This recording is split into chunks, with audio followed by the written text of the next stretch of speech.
ഇത് മാസ് മോട്ടോഴ്സിൽ നിന്നാണ്. ഹീറോൻ്റെ മാസ്റ്റർ എഡ്ജാണ് വണ്ടി. പെട്രോൾ ലീക്കായിട്ട് വന്നിരുന്നതാണ്. അപ്പോൾ നമ്മൾ ചെക്ക് ചെയ്യുന്ന സമയത്ത് നമുക്കതിൻ്റെ പെട്രോൾ പൈപ്പ് ഓൾറെഡി പൊട്ടിപ്പോയിട്ട് ഫുള്ള് പെട്രോൾ പോയതാണ് കേട്ടോ. ശരിക്കും പെട്രോൾ പൈപ്പ് പൊട്ടിയാൽ പോലും വണ്ടി നമുക്ക് സ്റ്റാർട്ടിങ്ങിലാണ് പെട്രോൾ വരാൻ പാടുള്ളൂ. അപ്പോൾ അത് ഈ പെട്രോൾ ടാപ്പിൻ്റെ കംപ്ലയിൻറ്റ് കൊണ്ടാണ് ആ പ്രോബ്ലം വന്നിരുന്നത് കേട്ടോ. അപ്പോൾ നമ്മൾ ഈ പെട്രോളിൻ്റെ ടാപ്പും ഈ രണ്ട് പൈപ്പുകളും, ഒരു വാക്യൂം പൈപ്പ് ഉണ്ട്, ഒരു പെട്രോൾ പൈപ്പ് ഉണ്ട്, ഈ രണ്ട് പൈപ്പുകളും മാറ്റി സെറ്റ് ചെയ്തിട്ടുണ്ട് കേട്ടോ.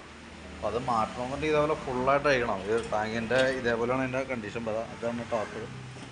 അപ്പോൾ ഫുള്ളായിട്ട് അയച്ചാലാണ് നമുക്കത് സെറ്റ് ചെയ്യാനായിട്ട് പറ്റും. അപ്പോൾ നിലവിൽ നമ്മളത് മാറ്റി റെഡി ആക്കിയിട്ടുണ്ട്. സാധാരണ കാർബേറ്ററിൻ്റെ കംപ്ലയിൻറ്റ് കൊണ്ടാണ് വരാറ്. ഇത് നിലവിൽ കാർബേറ്ററിൻ്റെ പ്രശ്നം ഇപ്പം നിലവിൽ കാണിക്കണില്ല. പക്ഷേ വലിയ താമസിച്ചാണ്ട് വരും. കാരണം ഒട്ടുമിക്ക വണ്ടികളും ആയിരിക്കണം മാസ്റ്റർ എഡ്ജൊക്കെയാണ്, ആയിരിക്കണം രണ്ട് വണ്ടിയും കംപ്ലയിൻ്റ്.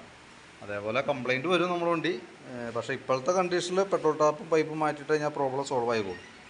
അപ്പോൾ ഞാൻ അതിൻ്റെ ഒരു ഏകദേശം ഒരു എസ്റ്റിമേറ്റ് വാട്സാപ്പിലേക്ക് ഇട്ടേക്കാം. വീഡിയോ കണ്ടുകഴിയുമ്പോൾ നോക്കിയിട്ടൊന്ന് റിപ്ലൈ ചെയ്തോളൂ. ഏകദേശം നമുക്കൊരു 5 മണിയൊക്കെ ആകുമ്പോഴത്തേക്കാണ് കംപ്ലീറ്റ് ആവുള്ളൂ. ബോഡിയൊക്കെ ഒന്ന് സെറ്റ് ചെയ്യാൻ എടുക്കാനൊക്കെ ഉണ്ട്. അപ്പോൾ ഞാൻ വർക്ക് കംപ്ലീറ്റ് ആയിക്കുമ്പോൾ കോൺടാക്ട് ചെയ്തോളൂ കേട്ടോ. അപ്പോൾ ഡീറ്റെയിൽ എസ്റ്റിമേറ്റ് കാര്യങ്ങളൊക്കെ ഓൾറെഡി വാട്സാപ്പിലേക്ക് ഇട്ടേക്കാം. വീഡിയോ കണ്ടുകഴിയുമ്പോൾ നോക്കിയിട്ടൊന്ന് റിപ്ലൈ ചെയ്തോളൂ.